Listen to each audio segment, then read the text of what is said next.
자, 이번 시간에는 구전도와 두 번째 들머리 나라 이야기입니다. 이게 이제 129페이지에 있는데 한번 읽어보도록 할게요. 들머리, 들어온다 할 때 들자, 머리로 들어온다 이런 이야기고, 여기 환단고기에도 그 안에 내용들 보면은 그런 빛이 들어오는 곳이 이 머리다, 그런 사람들의 이야기다, 그렇게 해석하면 될 것 같아요.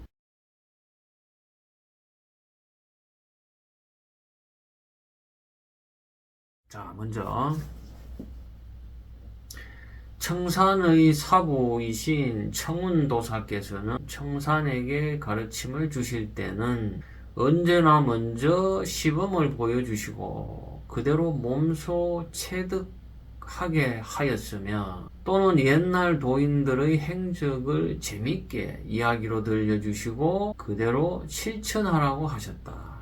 청산이 지금까지도 청운사부께서 들려주신 수많은 이야기를 하나도 빠짐없이 다 기억할 수 있는 것은, 그 들려주신 이야기가 길든 짧든 간에 이야기를 다 하신 후에는 청산으로 하여금 그 이야기를 되풀이 해보라고 하는 것이다. 그렇게 해서 만약에 한마디라도 빼먹으면 다시 가르쳐 주시며 몇 번이고 되풀이하게 하였으므로 지금까지도 기억하고 있게 된 것이다. 그러므로 수련한 모든 방법과 그 수련의 내용과 그 수련에 필요한 모든 이야기가 10년 이상이나 되풀이 되었으므로 일평생 잊혀질 수 없는 것이다. 요게 이제 들머리 나라의 이야기의 서두에 대한 부분인데, 몇 줄에서도 굉장히 유념해서 봐야 되는 내용들이 몇 가지가 있어요.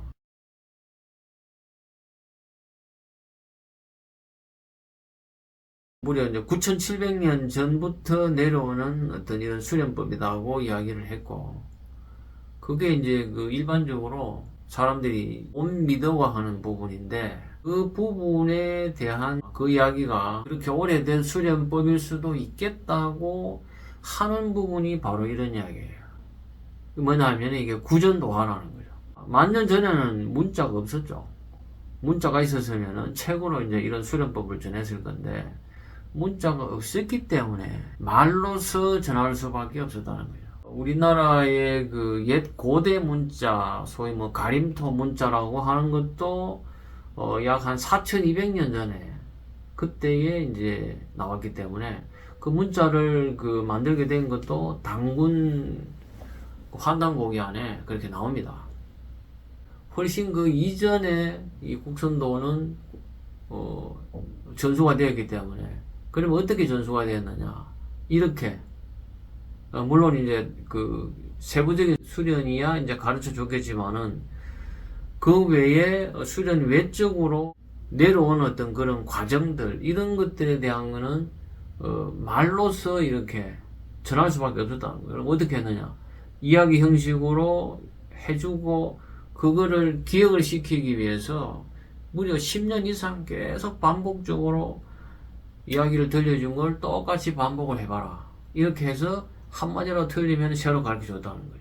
이렇게 해서 구전도화로 내려오는 것 자체가 문자 이전 시대부터 내려오는 수련법이라고 하는 그런 하나의 증거가 된다. 저는 그렇게 생각합니다.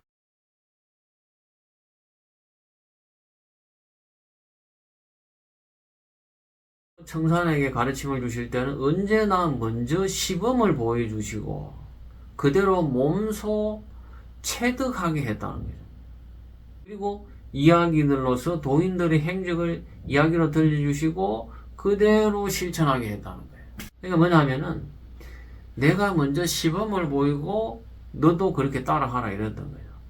요즘 이제 요가 같은 경우에 특히 이제 지도할 때 터치를 굉장히 많이 사용하죠.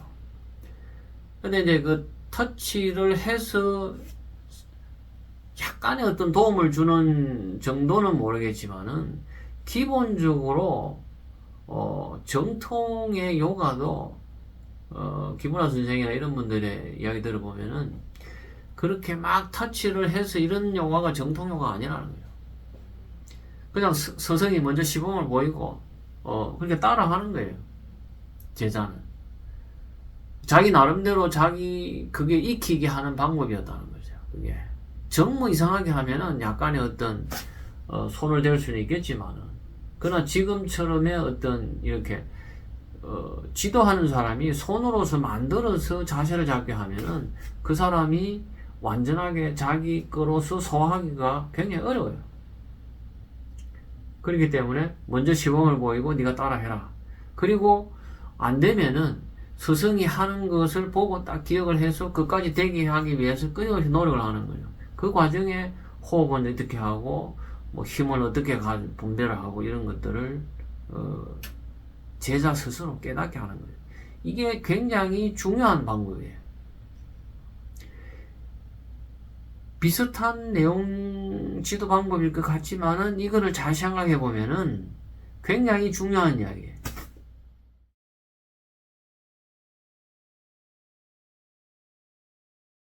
또 하나는 뭐냐면은 여기에 나오는 이야기들을 일화 형식으로 들려주고 이 일화에 나오는 사람들이 하는 것처럼 스스로 따라서 그렇게 실천하게 했다는 거예요.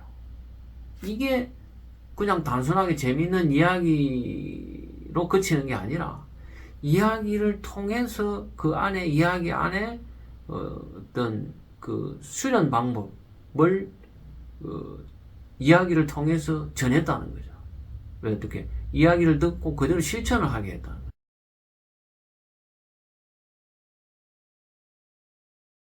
지금부터 여러 천년 전에 백두산 북방 송화강을 중심으로 우리 민족의 선민들이 많이 살고 있었다. 그 중에 들머리라는 나라가 있었다. 이 나라는 모든 부족국가 가운데 가장 강하고 가장 지혜롭고 가장 생활이 앞선 나라일 뿐만 아니라 조선으로부터 전해 내려오는 박받는도, 박도라는 수련을 하는 풍습이 있었다. 이렇게 되어 있어요. 그래서 백두산 북방 송화강 중심이라는 것은 백두산이 이렇게 발원을 해서 뭐 남쪽으로 오는 것도 있고 서쪽으로 서남쪽으로 가서 압록강, 두만강 뭐 이런 식으로 가죠, 그죠? 근데 이제 북쪽으로 내려가는 그 지류가 그 송화강이라는 거고, 북쪽으로 그렇게 쭉 가다 보면 이제 그 아무르강하고 만나고 그쪽이 이제 만주 쪽이죠, 그죠? 그쪽에 들머리라는 나라가 있었다는 거예요. 그러니까 이제 이 이야기에서도 알 수 있는 거는 기본적으로 만주 그 부근의 지역은 우리 민족의 기본 중심 무대였다는 거죠. 그러면 이 이야기에 나오는 시대적인 배경은 뭐냐? 조선, 그러니까 고조선 이야기죠. 조선으로부터 내려오는 받는 수련법을 계속 이어지는 풍습이 있었다고 하는 것은 조선은 아니라는 거지. 그럼 조선 그 이후에는 뭐냐? 뭐 부여라든지 또는 뭐 고구려라든지 그 무렵의 그 시대의 나라 때쯤의 이야기이다 하는 것을 알 수 있죠. 그럼 거의 한 2000년 전의 이야기죠, 그죠?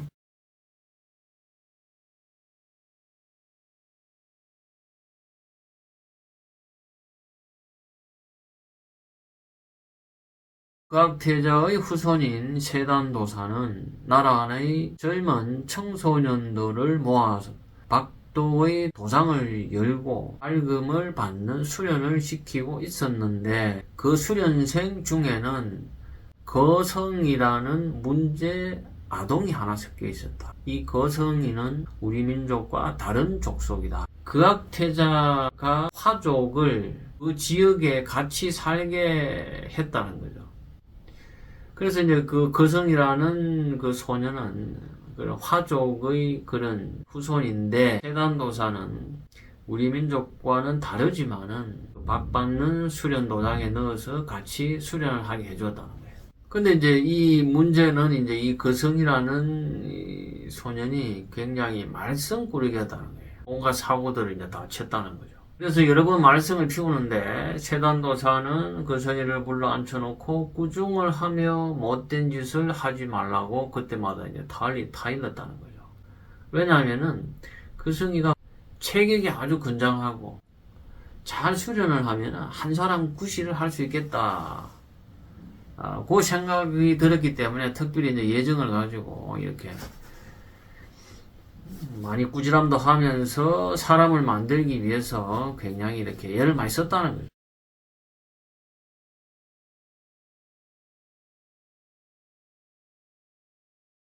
그런데 이제 그 뒤에 이제 이상한 일이 생겼다는 거죠.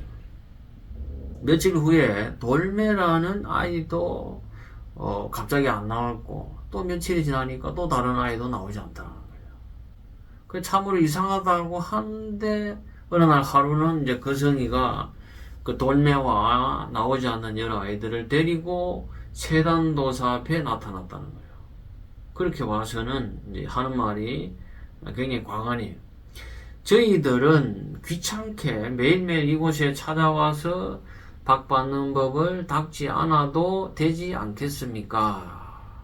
이렇게 하면서 왜냐 우리는 집에서도 잘 수련할 수 있으니까 굳이 우리가 이렇게 도장까지 나와서 수련을 하게 하지 말고 우리에게 가르쳐 줄 수 있는 거를 다 가르쳐 주면은 우리가 집에 가서 스스로 하겠다는 거죠.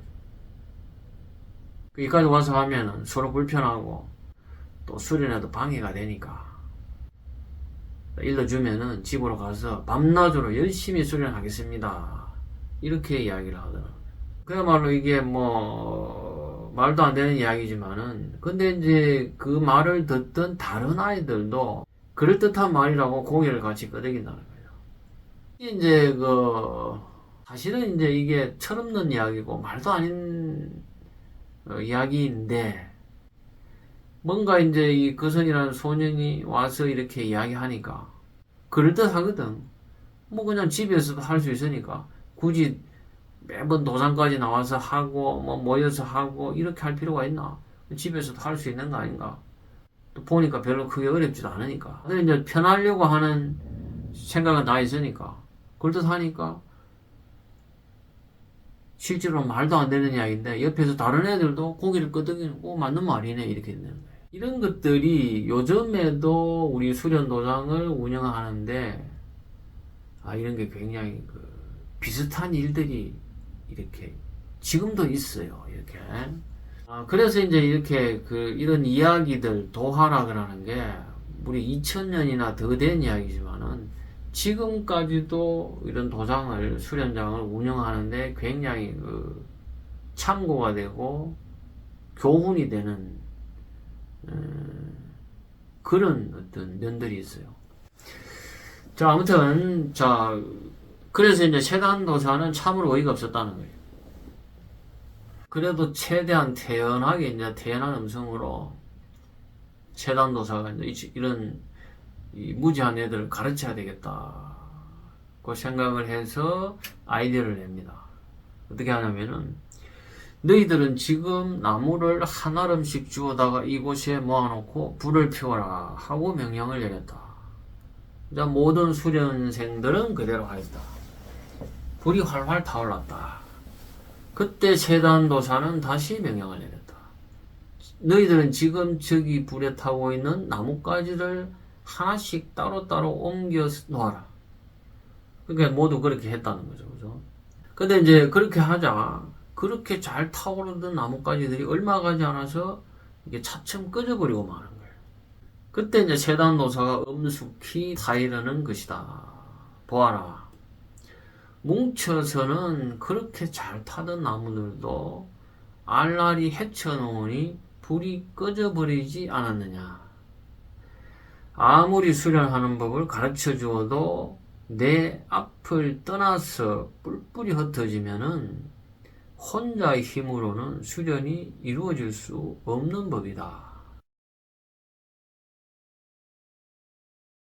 곡선도처럼 기운을 내 몸에 받아들이는 이런 수련은 장작불 피우는 것하고 굉장히 유사한 면들이 있어요. 그 기락을 하는 게 그 밝은 것이고 그 일종의 불이기 때문에 그 불을 피우는 원리하고 굉장히 유사한 부분이 있어요. 그래서 시골에서 모닥불이든 아니면 뭐 부엌에서 불을 떼건 이렇게 불을 피워 본 분들은 이제 이 이야기를 이해를 잘 할 수 있죠. 아궁이에 그 어떤 뭐 밥을 짓거나 아니면 뭐 가마솥에 뭐 새죽을 끓이거나 이렇게 불을 떼다가 이게 충분하게 이제 불을 그만 떼도 되겠다 이래 싶을 때는 물을 부어서 끄는 게 아니고 그 안에 있는 불에 타고 있는 장작들을 다 밖으로 꺼내요. 이렇게 뿔뿔이 흩어 놓으면은 그렇게 활활 타다가도 따로 이렇게 흩어 놓으면은 금방 꺼져버려요. 이게 그러니까 그렇게 아궁이에 모였을 때는 굉장히 활활 탔는데 그냥 이렇게 하나씩 흩어 놓으면은 금방 꺼져버려요. 근데 다시 모으면 확 타오르져요. 이게 이제 그 기술연에서 굉장히 이거하고 굉장히 유사하다는 거죠. 같이 모여서 기운을 이렇게 만드는 그런 수련을 하다 보면은 이렇게 장작불을 모은 것처럼 굉장히 그 기운 자체가 눈에 안 보이지만은 굉장히 커진다는 거예요. 그렇게 따로따로 떨어져서 집에서 뭐 혼자 하든지 이렇게 되면은 효과가 굉장히 미미하죠. 물론 일정한 어떤 그 수준, 일정한 단계를 지나게 가게 되면은 오히려 이제 이렇게 같이 하는 것보다는 따로 이렇게 떨어져서 내 혼자 이렇게 수련하는 게 오히려 효과적일 때가 있어요. 그 뭐 진기단법 이상이라든지 이제 그때 이야기고. 그러나 지금은 이런 소년들처럼 이런 초보자 때는 그냥 자기 혼자 집에서 하면 잘 될 것 같아도 그렇게 안 된다는 거예요. 자, 어쨌든 그렇게 하니까 이제 아이들이 잘 알아듣고 수긍을 하고 그 후부터는 아무 말씀 없이 이제 도장에 나와서 이제 열심히 수련을 잘 했다 그런 이야기.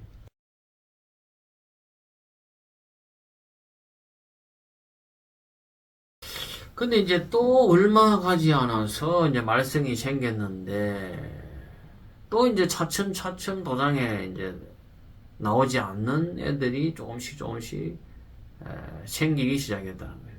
세단도사가 그 이유를 알지 못해서 궁금해하는 차에 또 이제 그 거성이와 돌매 그리고 다른 애들이 안 나왔던 애들이 이제 또 찾아왔다는 거죠.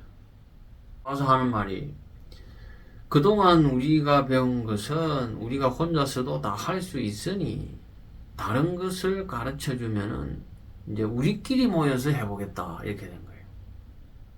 불 피우는 것처럼 따로따로 떨어져서 하면은 이게 금방 불이 꺼져버리는 것처럼 수련이 잘 안 된다 그렇게 이야기를 하니까 그렇다면은 우리끼리 모여서 하겠다는 거예요. 우리끼리 모여서 굳이 이제 세단도사 당신이 안 가르쳐 주고 그냥 어떻게 하는지 방법만 가르쳐 주면은 그러면 우리끼리 따로 모여서 그러면 이제 따로따로 뭐 하면 안 좋다니까 자기들끼리 모여서 하면은 되지 않느냐 이런 거죠.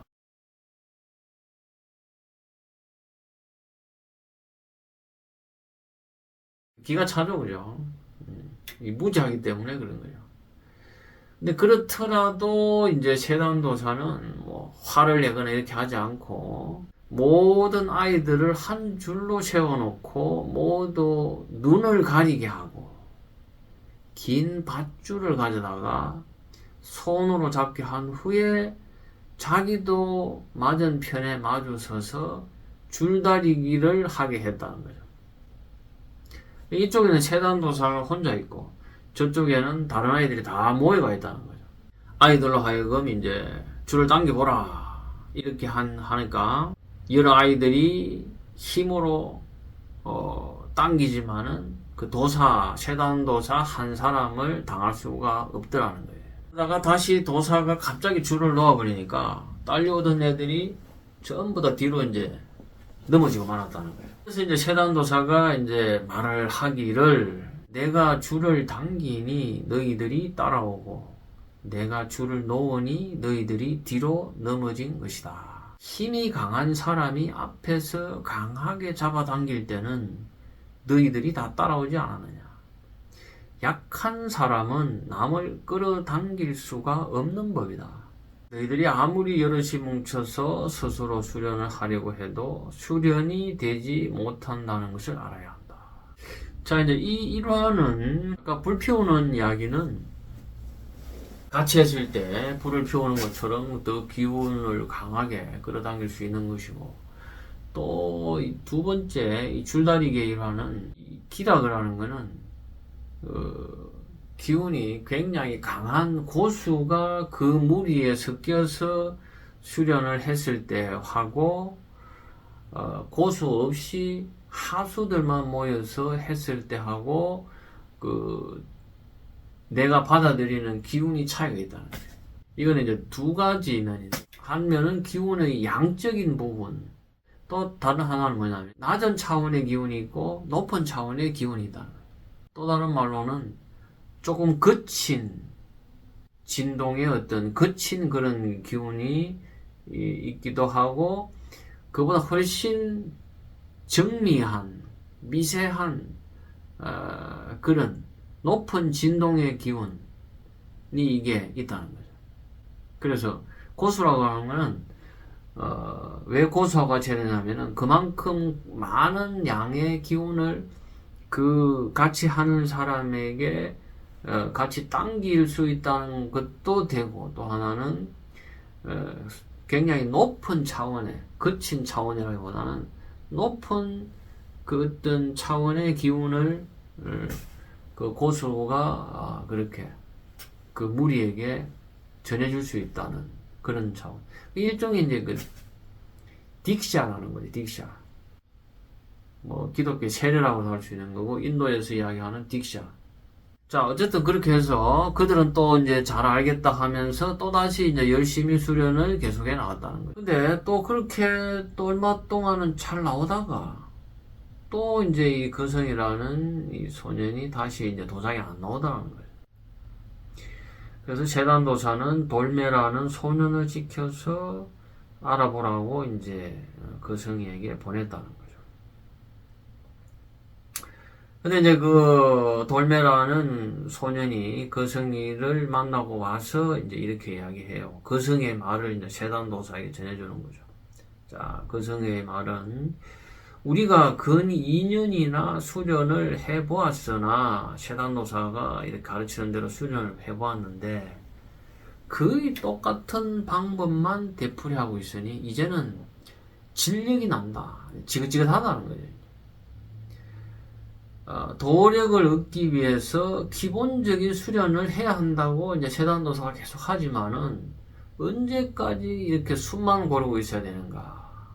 언제까지 이렇게 몸을 골고루 움직여야 하고, 언제까지 마음을 고요하게 가져야 되는가? 또는 뭐 아랫배에 힘을 간직해야 된다. 뭐 이런저런 이야기를 하지만은, 우리는 날마다 세단도사가 하라는 대로 그런 짓을 했으나, 별로 변화가 일어나는 줄도 모를 뿐만 아니라, 오히려 몸이 좋았다 나빴다 할 뿐, 또는 아래 단전의 자리에 힘이 났다가 안 났다가 할 뿐, 도대체 언제 큰 힘과 큰 도력을 얻는단 말인가. 그래서 이제 그 거성이는 나는 그런 거 다 집어치우고 나 혼자서 힘을 쓰는 그런 수련을 따로 하겠다. 그래서 나는 이제 스스로 내 혼자 무거운 돌을 매일 조금씩 무거운 돌을 더 들고, 그렇게 하다 보면 나중에는 큰 바위도 들 수 있게 되고, 또 뭐 나중에는 소도 들고 호랑이도 집어 던지는 힘을 내 스스로 이제 기르겠다. 그리고 또 하나는 매일매일 나무를 심어 놓고 그 자라는 나무를 매일매일 뛰어넘다 보면은 나무가 자라니까 나중에는 그 나무가 크게 자라면은 내가 그 큰 나무도 높은 나무도 훌쩍 뛰어넘는 재주까지 내 스스로 수련을 할 테니까 돌매 너도 나와 같이 수련해라. 이렇게 했다는 거예요. 그래서 이제 세단도사는 자기만 하는 게 아니고 돌매까지 깨어내려고 했다는 말을 듣고는 이제는 안 되겠다. 그래서 세단도사도 이제 그 승인을 단념할 수밖에 없었다는 거죠. 이 일화도 굉장히 2000년 전의 이야기지만 지금까지 주는 메시지가 굉장히 있습니다. 이렇게 이제 도장을 운영하다 보면은 이렇게 말썽을 피우는 사람들이 있어요. 그래서 이렇게 이제 말썽을 피우는 사람들을 어떻게 대처를 하느냐 하는 게 굉장히 중요한데,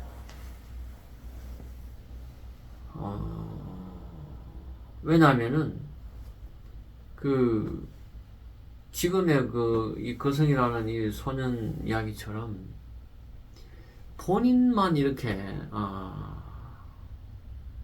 막 나오기 싫으면 안 나오면 되는데 꼭 굳이 자기 편을 만들어요. 이렇게 자기 편을 만들어서 야 이러니까 너도 나가지 마, 너도 이렇게 나하고 똑같이 이제 그거 나와봤자 아무 소용이 없어. 그래서 자기 편을 만들면서 이제 그걸 세력화해서 이렇게 도장을, 지도자를 음해하고 그렇게 방해를 하는 거죠. 이렇게 했을 때 이제 어떻게 이제 대처를 해야 되느냐, 이게 굉장히 지도자의 고민입니다. 근데 이제 세단도사는 모범적으로 그렇더라도 용서해라, 뭐 이렇게 이 일화에서는 그렇게 이제 이야기를 하고 있는 거죠. 그죠?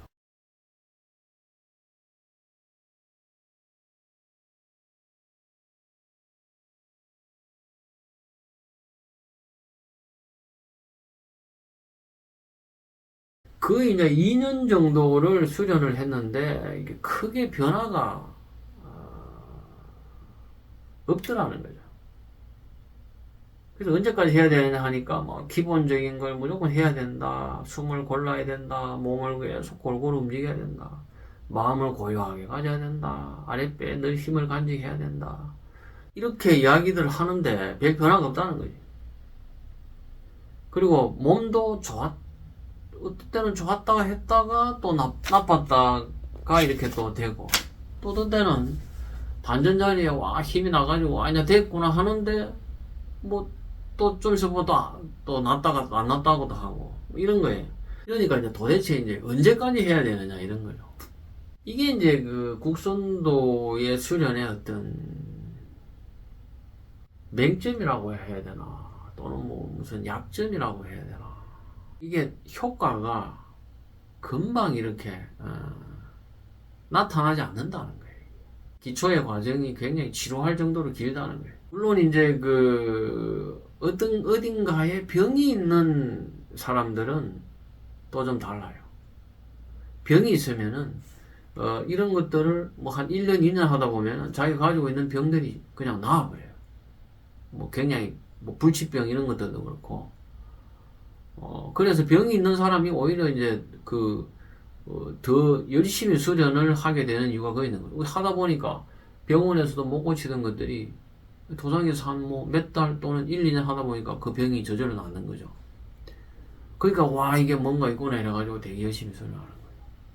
근데 그런 병도 없거나 이렇게 되면은 이렇게 뭐 몸이 좋아지는지도 모르겠고, 또 어떤 기운이 뭐 단전에 또 생기기는 그치 했다가 또 뭐 계속 이제 됐다 싶은데 또 뭐 생겼다가 말기도 하고 뭐 이렇게 되니까 이제 이렇게 이제 지루함을 느끼는 거죠. 근데 요때가 이제 굉장히 문제예요. 사실 국선도는 기본적으로 최소한 3년 이상은 해야 안정권에 접어들어요. 3년 정도는 넘어가야 단전의 기운이 자리를 잡기 시작하고, 3년 정도는 넘어가야 비로소 국선도가 이런 것이구나. 아까 여기 이야기했듯이 기운이 형형해지고 어둡지 않고 밝아지면서, 청기도인도 거의 한 3년을 했었죠, 산에서. 그죠? 그때 영롱한 빛이 밝아오면서 이제 밝음이 자기 몸에 쑥 들어왔다. 이제 이런 표현을 쓰는데, 거의 한 3년 정도를 대부분은, 물론 뭐 그보다 더 빠른 사람도 있고 그보다 더 느린 사람도 있겠지만, 대략 한 3년 정도를 하게 되면은 몸에 어떤 큰 변화들이 오기 시작하는 그런 것 같아요. 그래서 이제 3년이라고 하면은 뭐 중기단법 전편 후편하고 근곤단법하고 원기단법에 들어갔을 때죠, 그죠? 그 원기 한 뭐 전편 또는 중편 이 정도에 들어가면은 아, 아, 이 국선도라는 수련이 이런 거구나, 기라는 게 이런 거구나, 이런 것들에 대해서 이제 실감을 하게 되고, 그리고 이제 3년 정도를 하게 되면은 그 안에 그 일반적으로 그 세포들이 거의 다 바뀐다고 그래요. 세포들이. 국선도를 하게 되면 세포가 새로 이렇게 자리를 잡고 바뀌는데, 그 기간이 거의 한 3년 정도가 이렇게 걸린다고 합니다. 아무튼 3년 정도를 하게 되면은 이제 그 어떤 단계에 올라서서 계속적으로 이제 수련해 가는데, 문제는 3년도 되기 전에 이런 거성이라는 이런 친구들처럼 이렇게 중간에 포기하거나 중간에 이렇게 그만두거나 이렇게 해버리는 경우가 거의 뭐 내가 볼 때는 한 70%, 80%는 거의 한 3년 안에 그만두는 것 같아요.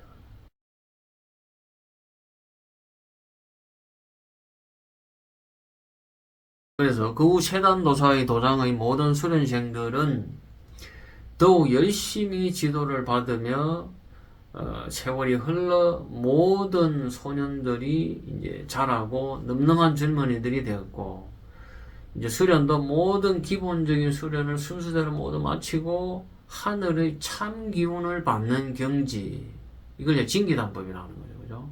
하늘의 참 기운을 받는 경지를 넘어서 이제는 몸으로 숨쉬기를 할 수 있는 경지, 이 삼합단법 이야기인데, 몸으로 수련한다는 것은 내 몸 전체가 호흡을 한다는 거죠. 피부호흡, 일종의 피부호흡 같은, 이걸 삼합단법이라고 하고, 그 다음에 이제 모든 기혈을 유통시키는 그러한 경지, 이걸 이제 조리단법이라고 하는데, 뭐 임동맥 유통뿐만 아니라 365혈이 내 몸에서 다 돌아가는 그런 경지를 이야기하는 거죠. 거기까지 이르게 되니까 단전의 자리, 밝음을 받는 그 자리의 기운은 충만해서 그 젊은이들의 도력은 아무도 당해낼 자가 없게 되었다.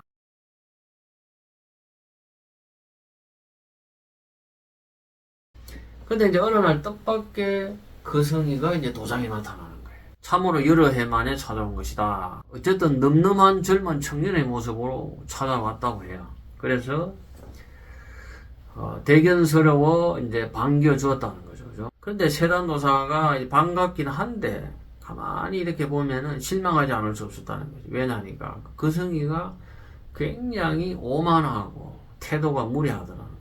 그 자리에 모였던 여러 수련생 앞에서 자기를 뽐내고 다른 젊은 친구들을 무시하는 듯한 언동이 심히 마땅치가 않았다는 거예요.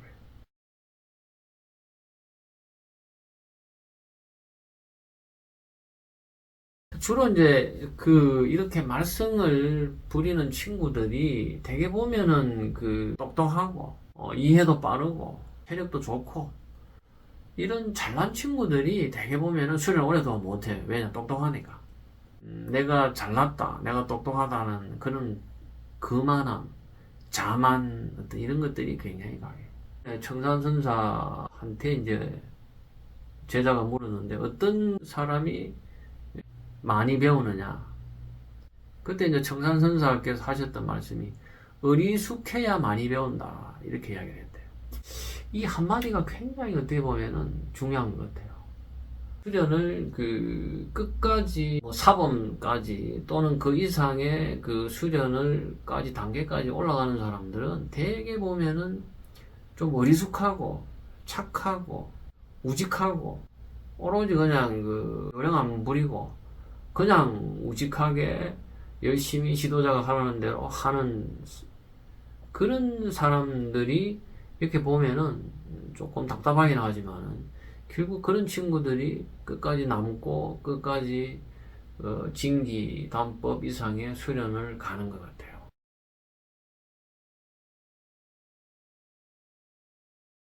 세단도사는 이제 이 친구가 되게 이제 뽐내고 이러니까 심히 못마땅한데 어쨌든 뭐 돌도 들어 올리는 수련도 했다고 하고 뭐 높은 데 뛰어넘는 수련을 자기도 했다고 하고 뭐 이러니까 그 자리에서 이제 수련생들을 다 불러 모아놓고 우리가 실력을 한번 시범에 보일 터이니 한 사람씩 앞으로 나와서 시범을 한번 보여봐라 이렇게 된 거죠. 그래서 먼저 저기 있는 나무를 뛰어넘어 보라 이렇게 하니까 그 나무의 높이가 거의 2길이나 되었다는 거죠. 그 2길이나 되는 나무를 다 뛰어넘는데 나무까지 하나 스치지 않고 다 뛰어넘더라는 거예요. 그래서 그 성이가 이걸 보고 이제 깜짝 놀랐다는 거죠. 그 성이는 그렇게 새같이 날 수 있는 연습을 한 번도 해본 적이 없었다 이런 이야기예요. 그러면은 자, 저 큰 바위를 들어서 던져봐라 이렇게 또 세단도사가 명령을 하니까 이때 이제 그 성인은 속으로 쾌재를 불렀다는 거예요. 왜냐하면 자기는 이제 무거운 바위돌을 드는 거는 수년간 했기 때문에 자기가 이제 자신만만했다는 거예요. 근데 그 성인은 또 놀랐다는 거예요. 왜냐하면은 자기가 생각할 때는 자기보다 힘이 약했던 그런 애들이 거의 뭐 몇백 건이나 되는 바위돌을 던져버리더라는 거예요. 근데 그 성인은 그런 큰 바위를 들어본 적도 없고 설령 큰 바위를 들었다 하더라도 들었다 놨다 뿐이지 그거를 멀리 던진다는 거는 생각조차 할 수 없었다는 거예요. 그래서 이제 거성이가 기가 죽어서 얼굴을 붉히고 아무 소리도 못하고 머리를 숙이고 말았다. 거성이가 다시 세단도사 앞에 나가서 고개를 숙이고 절을 하고 스승님 용서하여 주십시오. 다시는 스승님 앞을 떠나지 않겠습니다. 이게 이제 세 번째죠. 세 번째 이제 용서를 또 세단도사가 해줍니다.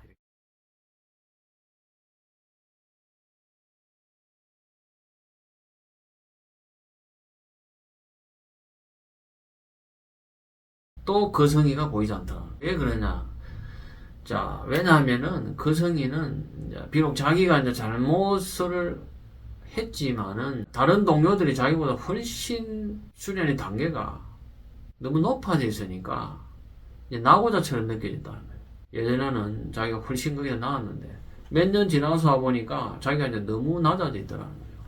그렇게 되면은 수련을 같이 못해요. 그래서 이제 우리 도장에도 한번 이렇게 뭐 이런저런 이유로 수련을 그만두게 되면은 사실 그 뒤에 다시 와서 수련한다 하는 건 사실상 어려워요. 왜 이런 결과들이요.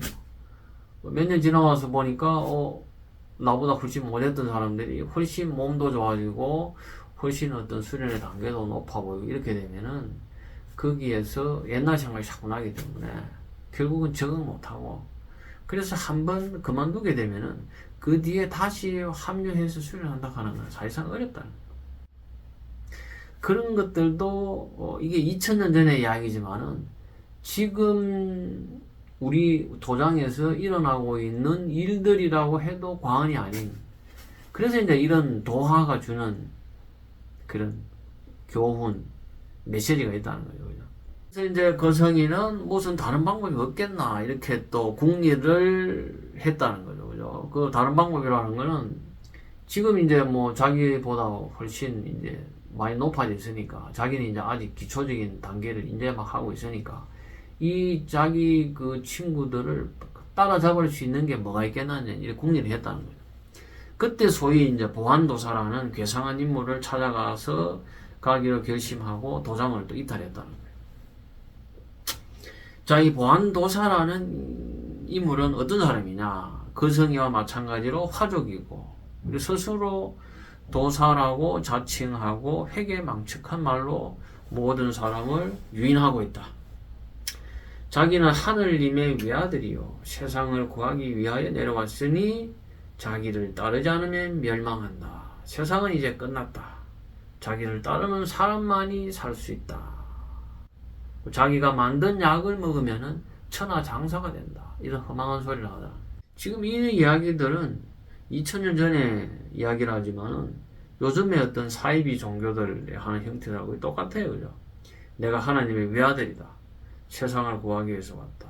나를 따르지 않으면은 다 죽고 멸망한다. 뭐 이런 것들. 그죠? 하루아침에 다 된다. 하루아침에 다 도통이 된다. 어떤 큰 수가 생긴다. 이런 것들에 사람들이 오히려 더 잘 속는다는 거예요. 모든 재물을 송두리째 바치고 덕을 보려고 사람들이 막 몰려든다는 거예요. 이것도 굉장히 중요한 우리가 생각해야 되는 부분이 있는데, 사이비에 속는 사람들의 특징이 대개 보면은 그 속이는 사람도 문제지만은, 물론 꼭 그렇다는 건 아니지만은, 그 사이비들이 어떤 면을 파고드느냐 하면은 그 사람들의 그 욕심을 파고들어요. 욕심을. 그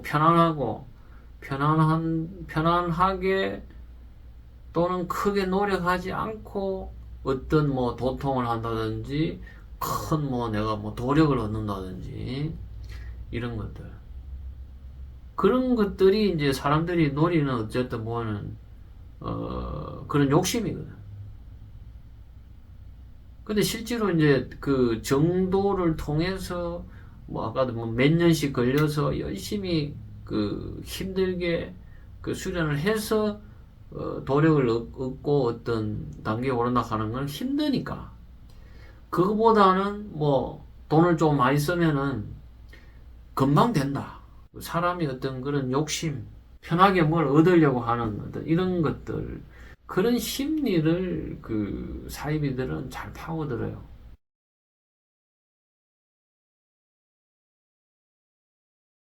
그 성이도 집으로 가가지고 집에 있는 몽땅 재물을 털어가지고 보안도사를 찾아갔다는 거예요. 단번에 성공해서 세단도사 앞에 나타나가지고 이제 자랑을 하려고 했다는 거죠. 욕심이 많은 그 성인은 보안도사가 지어준 약도 먹고 또 보안도사가 써주는 부적 같은 거를 발바닥에 붙이고 보안도사가 시키는 대로 들판에 나가 힘껏 뛰며 달려보았다는 거죠. 근데 아무리 그렇게 열흘, 보름, 한 달이 지나도 별로 큰 변화가 없더라는 거예요. 근데 이미 이제 돈은 갖다 바쳤고 후회를 해도 소용은 없고 이제 세단도사 그쪽에서도 떠나왔고 이렇게 되니까 이제 그때서 그 성인은 이제 속았는데 어떻게 해야 될까 이렇게 하다가 그 보안도사에게 제소라는 예쁜 딸이 하나 있었는데 성이가 그 딸을 데리고 이제 도망을 쳐버려요.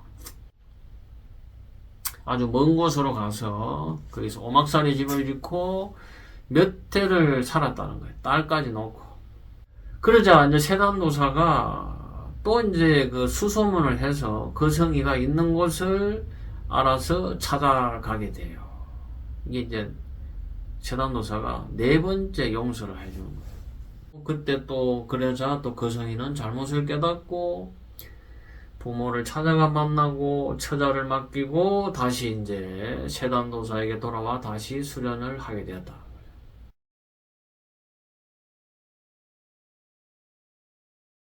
그 이후에 그 덜머리 나라에는 국가적인 위기가 찾아옵니다. 화족의 괴상한 인물 보안도사가 이제 세상의 마지막이다. 살고자 하는 자들은 나를 따르라 하면서 선동하고 덜머리 나라로 쳐들어오게 되는 거죠. 그래서 이제 세단도사는 박산으로부터 급히 내려와서 나라의 위급함을 구하려고 이제 출동을 하게 되고, 그래서 이제 보안도사하고 세단도사가 마주쳤는데 세단도사의 제자들에게는 상대가 안 되는 거죠. 그래서 보안도사도 이제 죽게 되고, 죽으면서 이제 이 보안도사가 그 성인을 보고 너는 화족이 아니냐 그러면서 나 대신 모든 화족의 군대들에게 연락을 해라. 모두 물러가라고. 너의 스승 세단도사를 당할 사람이 자기들 무리에는 없다. 그러니까 살려고 하면은 다 도망가라고 그래라. 그렇게 이제 시켜서 그 성의가 이제 화족 대장을 만나서 이제 퇴각을 하라고 하니까 그 화족 대장들은 이제 말을 듣지 않게 되고, 그렇게 하자 이제 그 성의가 이제 그 대장들을 죽이고 화족들을 물러가게 해요. 1번이나 용서를 했던 그 성의가 나름대로 이렇게 이제 결과적으로 나름대로 이제 보답을 하게 되는 이런 것으로 좋게 이제 이 구전도하의 덜머리 나라가 마무리가 됩니다. 마지막으로 이제 이 청산 이 글을 구전도화를 전한 이 청산 이 선사께서 이제 도화에 대해서 이제 잠깐 언급을 합니다. 한중에서 수백 년 또는 수천 년 긴 세월 동안 입에서 입으로 전해왔기 때문에 약간의 어떤 상상이라든지 과장이 전혀 없는 것은 아니다. 그리고 시대마다 이게 약간씩 가미된 언어의 표현도 있기 때문에 그래서 이제 좀 체계 없는 것 같이 보이지만은, 그러나 이렇게 소박한 설화나 도화나 전설적인 야사 속에서도 진실한 부분이 있다는 거죠. 그리고 역사적으로 사실인 부분도 있다는 거죠. 그거를 발굴하려는 그 지혜와 아량을 가져야 된다. 내가 이제 이 삶의 길에 바로 이런 부분들을 끄집어내야 된다. 그리고 환단고기와의 연결되고 서로 연관되는 부분을 찾아야 된다 하는 게 이제 지금 청산선사 이분이 하시는 말씀하고 일맥상통하죠. 그러면서 이분이 또 하는 이야기는 민족에 있어가지고 신화라든지 전설이라든지 설화라든지 도화라든지 이런 것들이 없는 민족은 그런 정신적인 뿌리가 없는 민족이라는 거예요. 그리고 이 도하에 나오는 그 일화들을 목표로 수련에 정진을 하게 되면은 그 도하에 나와 있는 사람들처럼 내가 똑같이 실천을 하겠다고 목표를 정하고 정진을 하게 되면은 상식을 훨씬 초월하는 도력을 얻을 수 있다. 그리고 그 도력을 얻을 수 있는 수도의 세계가 그 도화 안에 들어있다는 거예요.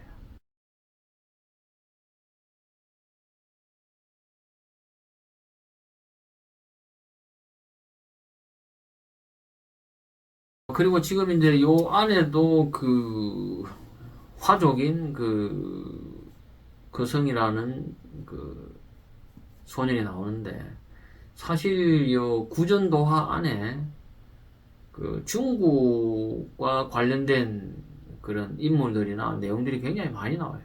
그래서 그 지난번에 그 청기도인의 이야기에서는 청기도인의 제자의 제자가 한강산이라는 곳에 경치 구경을 갔다가 여기에서 산고라는 사람을 만나서 이 도법을 전했다 하는 이야기가 나와요.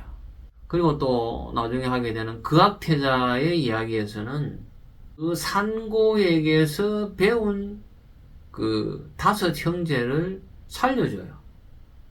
그 산고에게서 배운 5 형제가 그악태자에게 이렇게 싸우려고 오죠, 그죠? 근데 이제 그악태자에게 상대가 안 되는 거죠. 근데 이제 그악태자가 죽이지 않고 그 5형제를 살려줬다. 그런 이야기들이 나오고. 그리고 조금 전에 덜머리 나라 세단도사가 화족인 거성에게 전수했다. 이런 이야기들이 나오는데, 보면은 거의 뭐 화족에게 우리가 받는 도법을 전해준 게 거의 9700년 전부터 그 중간중간에 이렇게 우리가 그 전했다 하는 그런 내용들이 많이 나와요. 그리고 그 인도의 아난다무르티, 아난다 마르가의 그 큰 수행 단체, 전 세계 160개국에 그 전파된 아난다 마르가 그 요가 단체를 그 만들었던 아난다 무르티라는 분이 그렇게 우리나라의 그 장경석 장군을 만났을 때 그렇게 이야기를 하죠. 너희 나라에서 처음 요가를 전수한 게 너희 나라다. 그걸 표현하잖아요. 그죠? 중국은 가까이 있기 때문에 굉장히 이런저런 법들을 많이 전했죠.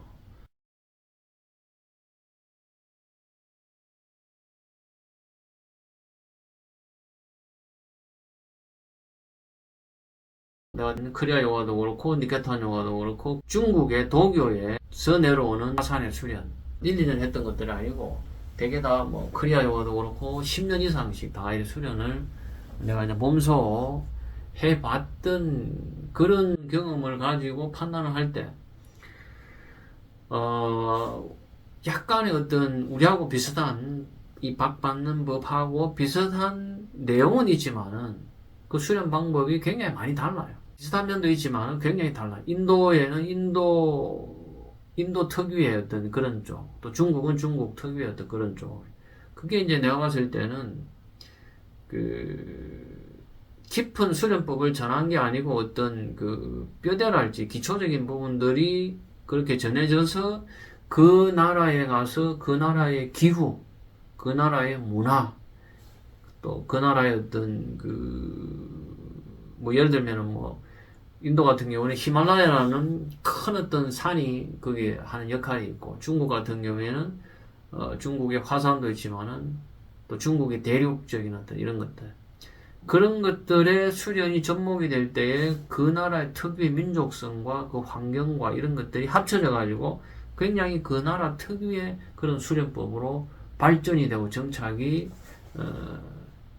된 것 같아요. 그래서 다음 시간에는 우리나라의 그 전통 그 박받는 수련법, 뭐 국선도라고 할 수 있겠죠. 이것과 중국의 특히 내가 수련했던 화산 쪽에 도교 쪽에 이런 수련법과 그 다음에 인도의 뭐 크리아 요가라든지 니케탄 요가라든지 이런 쪽하고 비교를 해서 어떻게 다르고 어떻게 유사한 부분이 있는가를 한번 영상으로 제작을 하려고 합니다.